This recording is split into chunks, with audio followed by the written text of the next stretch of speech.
Hey everybody, it is Jenny, also known as Kupikai Art. I am here for another WIP bin chat.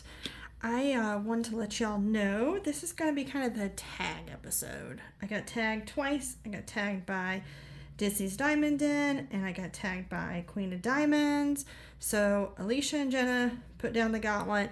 I'm going to give it a shot to give all of my answers. I think about everybody's been tagged, but I don't know if I've seen Timothy's answers, and I don't know if I've seen anything from Berta. I know Berta's channel's not been the most active, but I talk to her a lot on Discord and other avenues, so I think Berta needs to do another video, and I think she needs to do one of these sets of questions. What do y'all think? Put it in the comments. Berta. And of course, we want Timothy too. I'm sure she's probably been tagged by somebody by now because we all love Timothy. She did awesome at Shay's live this weekend. If you didn't get to catch that, catch it on replay. That was a fun live session with Timothy. And y'all, her numbers keep tracking up. Go Timothy. All right, so got that part out of the way. If you got tagged or if you haven't been tagged, go ahead and do this. It's actually kind of fun. So I'm going to start with the first 10 questions, and we'll say this one was from Ditzy because I know Queen of Diamonds did the long one, so she tagged me in that one. So we're going to say this one's from Ditzy when technically she tagged me in both. So, all right, here we go. Question 1. What is one thing you appreciate about your physical appearance? So before I get started, it's my hands. I have hands exactly like my mom and my grandmother. Unfortunately, my hand's swollen, so I don't have all my beautiful rings on my right hand today, which is really sad. My hand feels naked. But I do. I have hands exactly like my maternal grandmother and my mom, and I've always thought they had beautiful hands. So, like George Costanza, I can be a hand model. Yay. No, I'm kidding. But yeah, so I would say my best physical feature thing I like about myself are my hands. The second question, and this is a lot harder than I thought. So y'all, kudos to all of you who have done the tag questions and diamond paint at the same time. I'm impressed because this is like, I've got multiple screens going. I wish you could see it on my iPad with the questions up in front. I've got my answers that I typed up to the other side, and I'm trying to diamond paint. So yeah, this is gonna be interesting. As most of you know, this is a low budget channel. I just kind of go with the flow, and it's my little table tripod and me. So but we're gonna continue. I'm sorry I got distracted there. Let's keep up with the questions. So number 2. What is the one thing you're most grateful for in your relationships and your friendships? I think a lot of people have said this when I've watched some of the questions being answered, but I would definitely say trustworthiness. I think trustworthiness is so important. With my really close friends, I want to be able to share my innermost feelings and thoughts and emotions and not be judged, and it also not getting spread all over the place. So trustworthiness, and of course, I mean, I'm thinking of friendships, but spouse wise, trustworthiness is very key as well. So but I was kind of thinking along friendships because that's kind of what this channel has brought me. I am married and been married for 20 years, so yeah, I think the channel and the diamond painting community has brought me friendships, so that's kind of where I was leaning this question session to. Alrighty, the third question is, what's the most valuable lesson you've learned from failure? And I think that one of the things I learned is everybody makes mistakes, so it's okay to make a mistake, but learn from it. Nobody is perfect, and anybody who says they are is lying to themselves and to the world. So we all make mistakes, so it's okay. Funny story, one of my hardest lessons that I ever had to learn about making mistakes and owning up to them is I worked for a financial firm. I was an executive assistant to the vice presidents of the firm, and I'd been there for a little while, and one of our guys needed new stationery. Now I guess I'd probably been there about a year, and one of the guys needed new stationery, and so I put in the order for stationery, and I don't know what happened. My brain just went nowhere, and I put in I wrote, like, so you had to fill out a form for the stationery, and you put in the person's name. It was like an inner office form, and like corporate would order the stuff and get it sent to you. And I have to say, at this time I was actually still a temp with the company. I had not gone perm with them yet, so I was still a temporary employee. And so I got a drill stuck to the side of my placer. Okay. Sorry, distracted. So they had the inner office form, and corporate would send the actual stationery. So I filled out the form, did everything right, put the address, put the guy's name. We put in an order of 5,000 pieces of each type of stationery.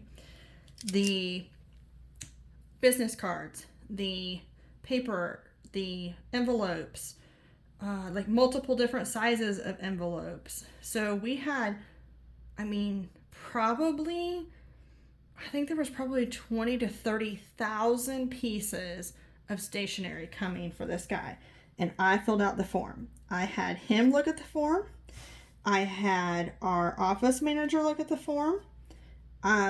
Because I was a temp, the company that I was temped through, they looked at the form. The person that was like my, I guess I want to say handler, whatever, the person that hired the temp agency that then hired me, she looked at the form. So we had multiple people look at that form. The stationery comes weeks later. A huge box of stationery comes.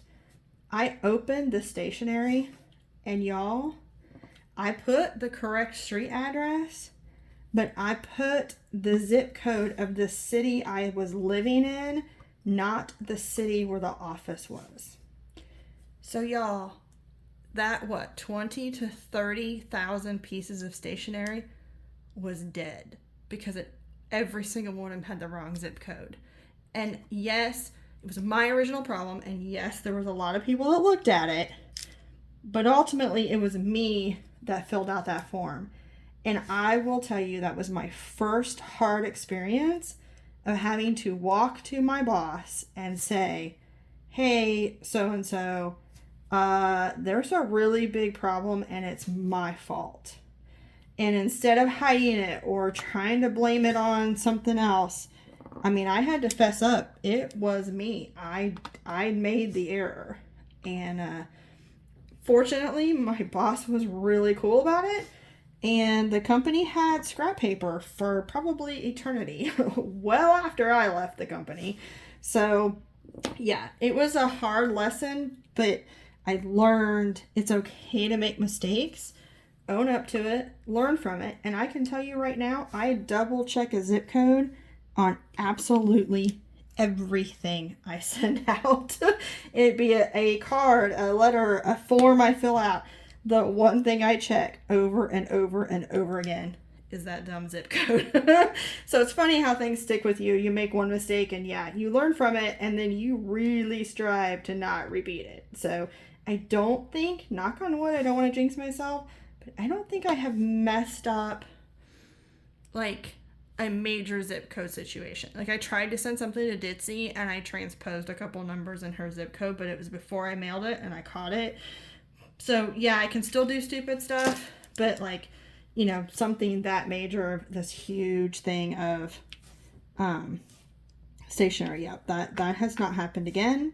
When I order stuff online or anything, yeah, I'm constantly double checking things. So okay, that was a very long answer to that question, and I'm really sorry about that. Anyway, just one of my funny stories.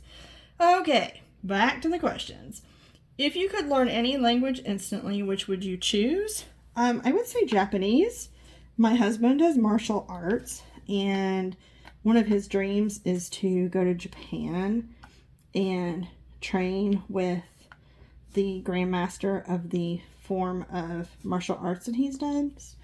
And I would love to be able to communicate with people. So, and it's a different language. Not that we would use it a whole lot here in the U.S., but yeah, I think it would be a fun language to have some knowledge of. Okay, so 5. What is your favorite way to start the day? I will say my first thing is I get woken up by the dog most mornings, and that usually entails lots of kisses, and I will take those all day, any day. I love me some doggy kisses. So I like that. And then I usually, when I get up, the next thing I do is, I don't like to be preachy, but I do my devotions. And then, admittedly, I see my husband off. We enjoy some TV time while he gets ready for work. Then we send him off, and then I kind of chill out for a little bit. Sometimes I diamond paint. Sometimes I just zone out watching bad TV. And then I usually talk to Ditzy. That's usually our morning. And I usually am waking her and Paul up. Well, no, they're up, but I'm usually who they talk to in the morning. So I usually catch both of them before Dear Helper gets on the road for work. So it's always kind of fun. I feel like I get my husband off to work, and then I get my bestie's hubby off to work. So it's kind of fun. I feel like I'm getting both guys headed off to work. So that's kind of how my days usually start. And then 6, what is your favorite way to spend a rainy day? I would say probably like reading. I think there's something fun about curling up under a blanket with a good book when there's a good rain going. Now, if it storms, I think most of you have probably caught on if you've seen me in lives with Ditzy or Shay or anybody. I'm usually on, and then if a pop-up storm happens, which they usually happen in the afternoons, evenings, I jump off because the dog has to be held. So actually, as a matter of fact, the other day, I was talking to some people, and the dog, I was upstairs working on a project, and the dog came up to see me, and I was like, oh, gotta go. I think the dog needs to go out. Well, come to find out, what I didn't hear, because I was running my mouth, was there was thunder. And the poor little thing, even though my husband was downstairs, was like, I want mommy. So she came up to find me, and so I came downstairs to hold her during the thunderstorm. So there's something cute about it. I can't have kids, but man, my dog is such a kid. She's neurotic, but a blast. And so, yeah, that's my world. It's usually holding her during a thunderstorm, trying to read if I can, like on Kindle or something. But yeah, usually it's just focused on holding her if it's a storm. All right, number 7. What's your favorite movie quote? So I'm a movie buff. I love movies. But one that my husband and I say to each other all the time, and we just get each other laughing, is in the very first Harry Potter movie. Harry's told not to fly on the broom, and Neville, Draco steals Neville's Remembrall. I think it was his Remembrall, and he goes to fly away with it, and they're not supposed to fly, and Harry gets on his broom, and Hermione's like, Harry, you can't do that. And he goes ahead and takes off, and she looks and she goes, what an idiot. And I don't know why Steve and I find that absolutely hilarious, but that is our constant quote in our house. It's like something on a TV show, or somebody does something stupid on a TV show, or we say something stupid, and I'm like, what an idiot. So I don't know. It's probably not the greatest quote in the world, but we both laugh at it and use it way more often than we should. Okay, number 8. If you won the lottery, how would you spend the money? So we have like a kind of family compound. I think I'd buy more of the land on our little street, extend our compound, have more family members here. And then I definitely would give some to some lupus research, and then just enjoy not stressing about money. Like, just the joy of not stressing on money would be very wonderful. I think I'm going to change this putty out here. So yeah, I think that's one of the things I would do, is just enjoy not stressing. I know I'd invest some, I do, that kind of thing, but yeah, I want to not have to stress on money. And then number 9, what is the best excuse for getting out of quitting something you don't want to do? This is gonna be bad. Like, I don't know if it's quitting or like getting out of doing something. This is horrible of me to say. I feel really bad. There's 2 ways I can get out of stuff. The first way I don't use very often, because I want people to know that if I have to cancel or something, sorry for the noise. If I have to cancel or something, then I don't use this excuse often because I don't want to abuse it. But yeah, I will use lupus sometimes. Not gonna lie, just gonna be honest. Like, if it's just something I just know I can't do, sometimes I'll just like, I don't know if my lupus will like that. So yeah, I admittedly I have done that, but I try not to abuse that one. But the one that I think is great, that's an easy out nowadays, is COVID. I mean, how easy of an out is that? Not that I want to abuse or use that, but dang, that's an easy one to get out of something.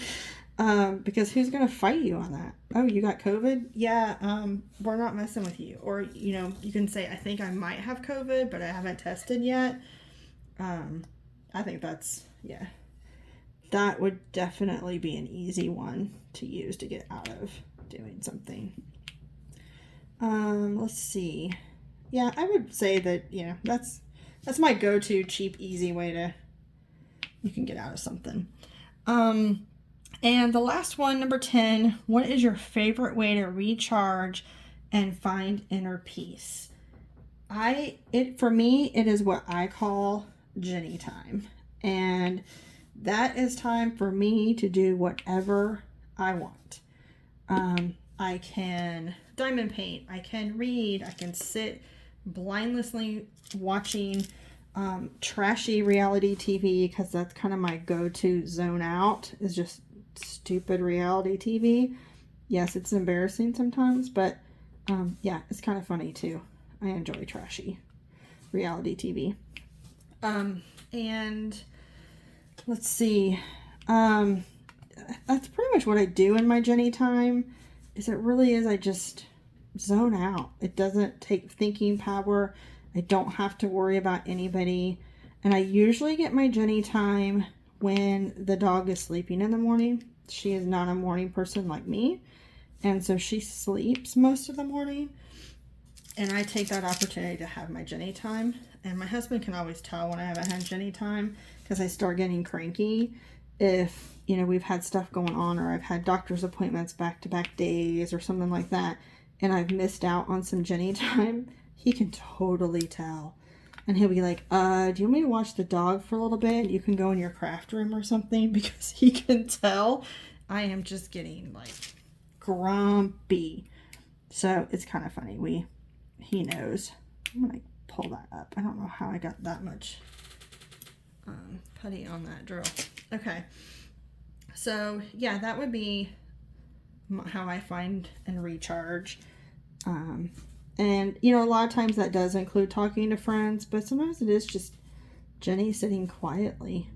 And I do enjoy that a lot. So, okay. Well, that was the first 10, y'all. We got one of them down. Let's see. I'm 20 minutes in. Oh, I like to try to keep these to 30 minutes or 40 minutes, and I am so not going to be good at that today. Alrighty. Now, let me go to my questions. Here's the long one. Let's see if I can get through this without boring y'all to death and not taking so much time with silly stories. Okay. Although I know the silly stories is totally me, and that helps you get to know me more. But alrighty, here we go. Number 1. And this is the big one. This is like the 25 question one that Queen of Diamonds tagged me in. Okay. How many diamond paintings have you completed? Honestly, don't know. I know that's a cop-out question or answer, but I really truly don't, y'all. I started with unlicensed works from Amazon. I have given so many away, and I did not keep a logbook, quite honestly, until I think last year sometime is when I started my logbook.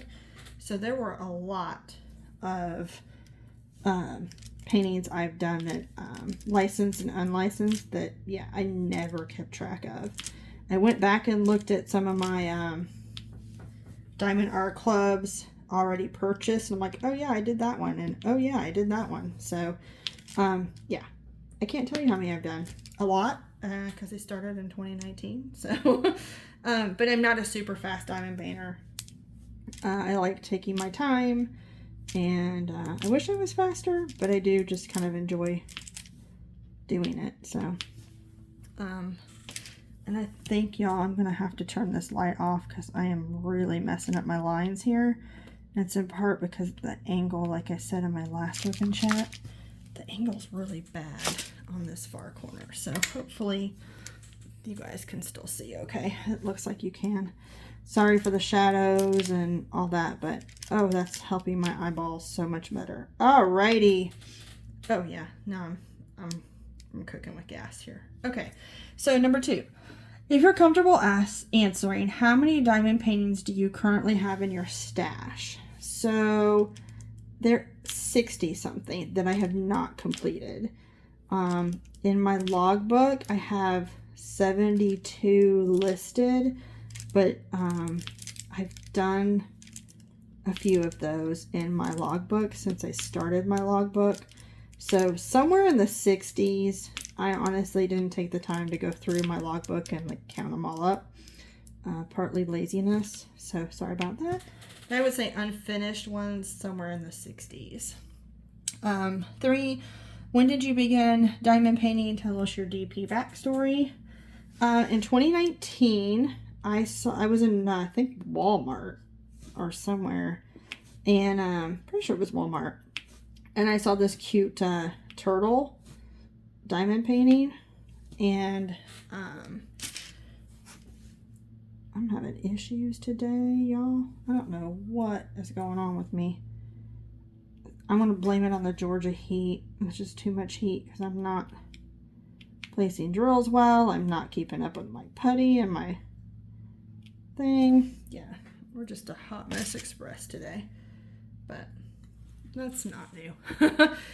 So back to my story. So I saw the turtle kit at Walmart. I thought it was pretty fascinating. I was like, oh, that's kind of cool. I'm going to try that. Looking back, I'm pretty sure it was a licensed kit because I think it was a Diamond Dots. And then when I liked that, I started looking at Amazon kits just to keep working at it. I did partial Diamond Dots. And it was like a heart, and that was pretty fun. And so my husband and I talked, and I realized how much I liked it. I started looking online more, and then I found Diamond Art Club. So, and that was all she wrote. Then I got into more high-end kits. So alrighty, so yeah, that was kind of my origin story. In 2019, I just needed another craft, and I just happened to be roaming through Walmart, and like, oh, that looks kind of cool. I knew nothing about diamond painting when I got that first diamond painting. I hadn't heard about it. I hadn't talked to anybody about it. Nothing. I just thought it looked cool in Walmart, and bought the kit. So that's also how I got into latch hook rugging too. I found a kit and was like, oh yeah, I want to do that. Try that. So, all right. So now, number 4, if you could only purchase from one diamond painting company for the rest of your life, who would you purchase from and why? And that's kind of a tough one because, you know, I love my DACs. You know, I'm getting introduced to some new companies, so I can't say that, you know, I like them better or like them less. I'm just now kind of getting introduced to options that are out there. I think it's interesting that since I started diamond painting, there have been a lot more companies come out with diamond paintings. So it's pretty fascinating seeing how much the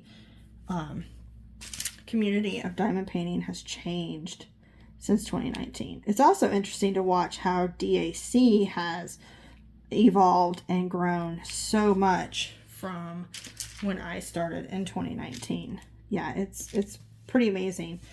And I love that they continue to get the best quality they can. That they strive to continue to adapt to the needs and wants of the community. Okay, so I can't say that I have just one company I would always go to, but right now I tend to lean towards DAC. Is probably that. I mean, that's where 90% of my kits are from right now, is DAC. And for those that don't know, that's Diamond Art Club. Okay, they're kind of, as everybody says, kind of the industry standard. They're the ones that came out with the real high-end canvases, you know, from the get-go. So, okay. Now, number 5, when diamond painting, what is your go-to media to consume? I sometimes will talk to friends.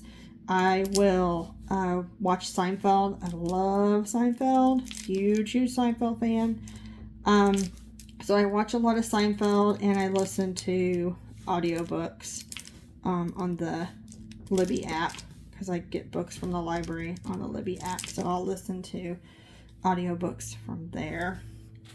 And then sometimes I will talk to people. I'll hop in Discord and talk to people in there too if somebody's in there. A lot of times it's Ditzy, but yeah, anybody that's in there, I'll jump in and chat with people on there. So and then number 6, what's your favorite category to diamond paint? You know, I really would have to say I like all kinds of stuff. I just looked at kits that make me smile, that, you know, elicit joy, or canvases that I see that I'm like, oh, so-and-so would really like that. I could make that as a gift for them. That could be something really fun. In fact, my Oz and Og kit is one that I'm making for a friend of mine out in Seattle for the fall. So I'm pretty excited about that one. I've had it in my stash for way too long, and I need to make this for her because I specifically bought it with her in mind. So yeah, I will buy kits if it's something I'm like, oh yeah, that person would love that. I can make that for them. So yeah, so that would be how I pick my kits. Number 7, what is the artist you've completed the most diamond painting from? You know, right now, I don't think I've ever repeated an artist, y'all. I think that I have done something different from different artists every single time. I'm kind of amazed by that. I kind of start thinking back, and yeah, I don't think I've repeated any artist yet. Now, I do have multiples of some artists in my stash. So eventually here soon, I will have done repeated works from artists. But at this point, yeah, I haven't. I'm really surprised by that, but I'll take it. Okay. So number 8 is, what's the artist you own the most diamond paintings from? I flipped through my logbook pretty quick. You know, I don't have one specific standout artist. I have a lot of artists where I have like 2 of their works. I don't think that I have any artists that I have more than 2 of at this point. And that's why, again, that goes to show you that my taste just is kind of all over the place. Because, I've got a ton of different artists. So, at this point, I don't have a favorite artist or a go-to artist or one that like, hey, they come out with something, I have to have it. Yeah, I don't have that. Number 9, what is your go-to wax when diamond painting or go-to putty? And if you use neither, what's your go-to? So I'm really kind of getting into the putty world. I really just did the pink wax and Dream Wax Studios. Tasha became a friend of mine. I just randomly found her on Etsy many moons ago, and I was like, oh, that looks really good. And I sent her a message on Etsy, and I was like, how strong are your scents? Because I am scent sensitive. And she's like, I am, she's like, I don't think they're very strong. I try not to overpower them. And I was like, okay, well, I'm going to give it a shot. And I did, and I've been in love ever since. And I have more tins of hers than I know what to do with. So, yeah, I love it. I was gifted some of her 2.0 recently, and I have yet to try it. I'm so bad. But yeah, I want to try the 2.0 of her wax. So excited about that. And then I just got into putty. So, I have, Nebula Artistry. I have Tracy's DP World. I have, Butterfly Effects Wares. And I have Black Dahlia. I think those are all the putties. Oh, I do have the DAC putty when they did it in the big sheets. I did get some of that. I will tell y'all, I tried Patty Wax, and I wasn't a big fan because the scent was so overpowering. I got a massive migraine, like right away. And I couldn't even use it just because the scent was so strong. And no joke, at our old house, I put it in the garage trying to see if like it would like lose some of its scent. And it sat out there for 3 weeks. And I went to go near it again. And it instantly overpowered me again. So no disrespect to Patty Wax. It's not their fault. It's just me being so hypersensitive to scents. So, yeah, well, admittedly, I just can't do theirs. So those are kind of where I'm at now. I don't have like a specific putty I go to. I'm still trying to figure out which one I like the best. Number 10, what do you do with your finished diamond paintings? Do you hang them, put them in portfolio, or something else? I want to steal the idea I've seen from a lot of people where they put a curtain rod up and hang their pieces. Right now, mine are hanging on hangers on any surface I can hang them from in my craft room. The ones that I have kept that I haven't gifted away. So, yeah, I need to get a solution so they're not just hanging all over. So, yeah, that's my ultimate goal, is to get a curtain rod and hang them up that way. Plus, I think that's a fun way, since I do have a craft room. I'm fortunate enough to have a craft room to decorate my craft room walls. So, yeah, that's my goal. Alrighty, number 11. Do you like to open your kits right away, or do you keep them sealed until you're ready to work on them? I would say a combination. Admittedly, I open the box right away and I pull the toolkit out. And then I have like a storage system for my toolkits, and I store all that away. And then I don't open the canvas up at this time. It depends. Like, I've opened a few. I think part of me was kind of afraid of it.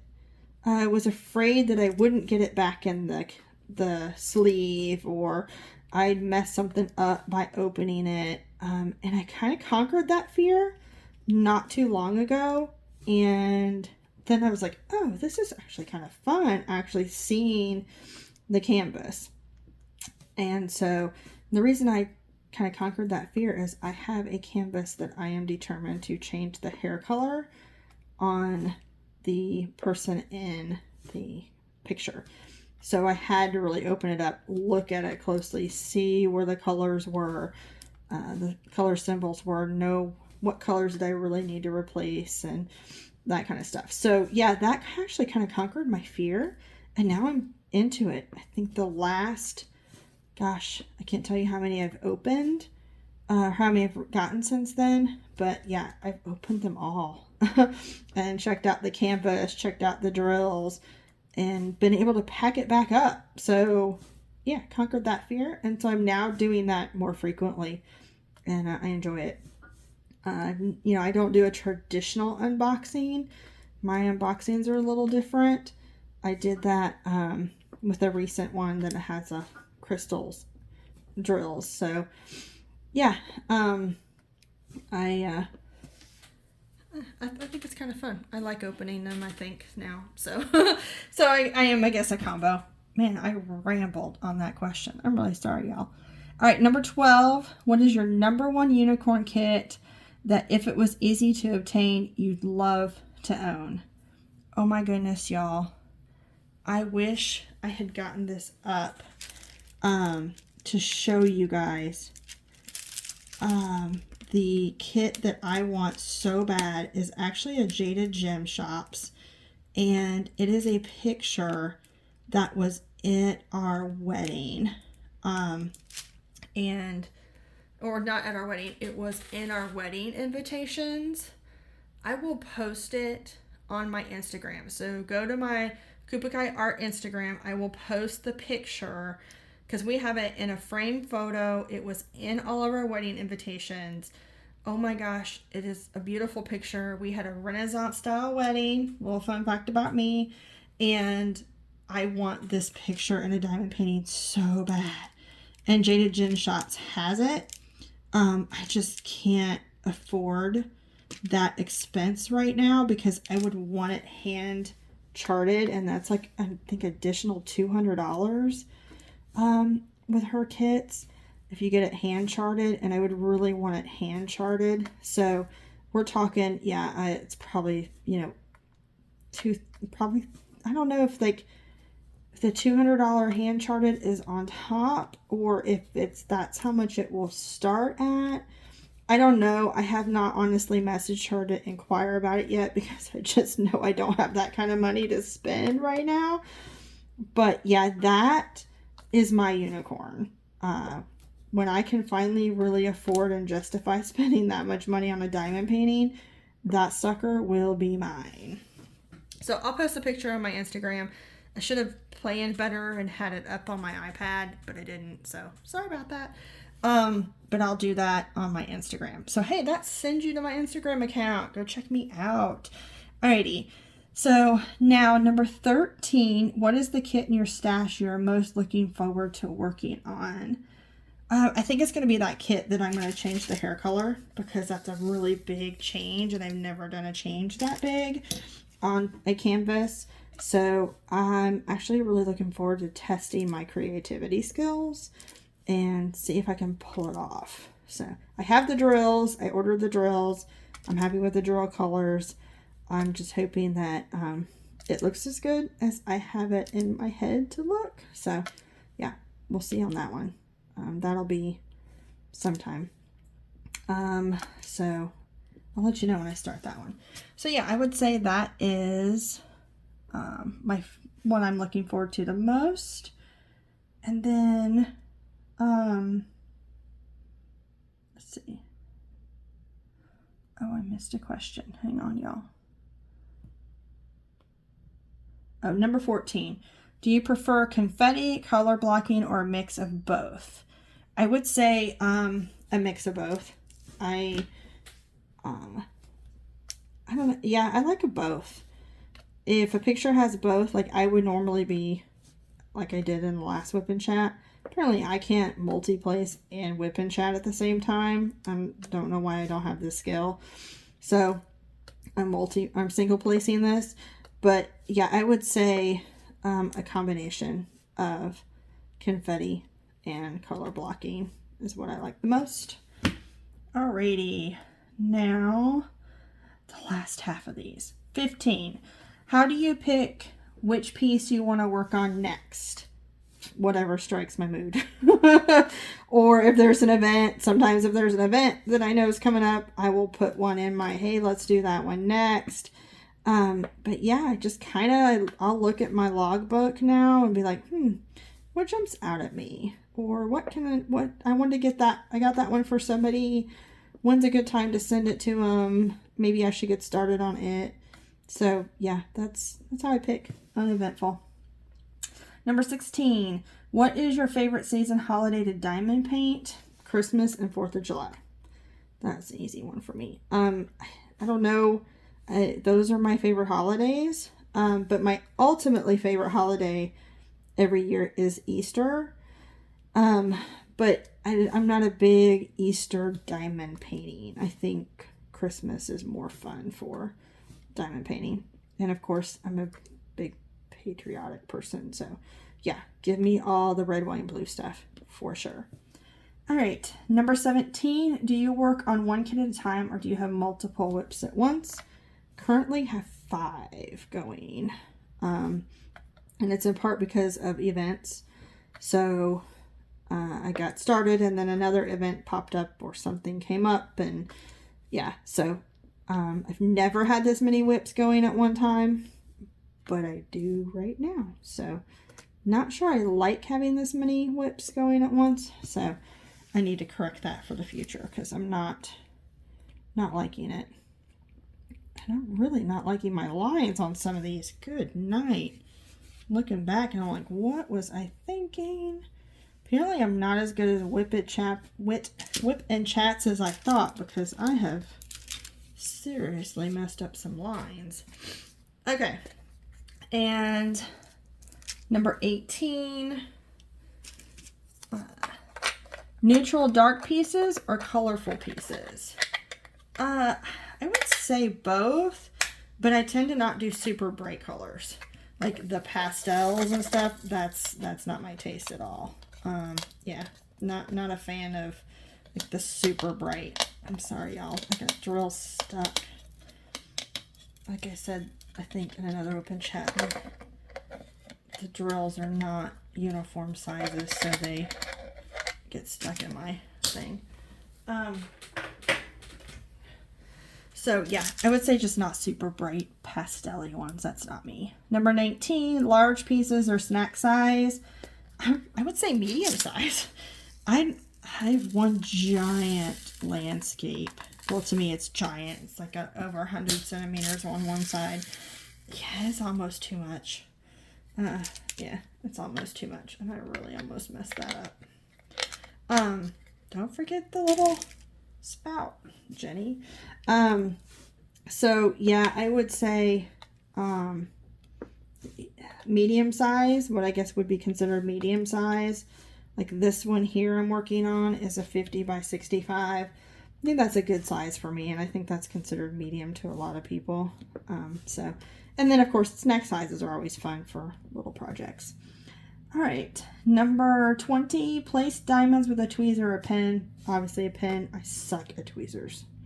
Absolutely suck at placing tweezers. I use them to move around stuff and pick stuff off, especially dog hair, because inevitably dog hair is going to get on my canvas.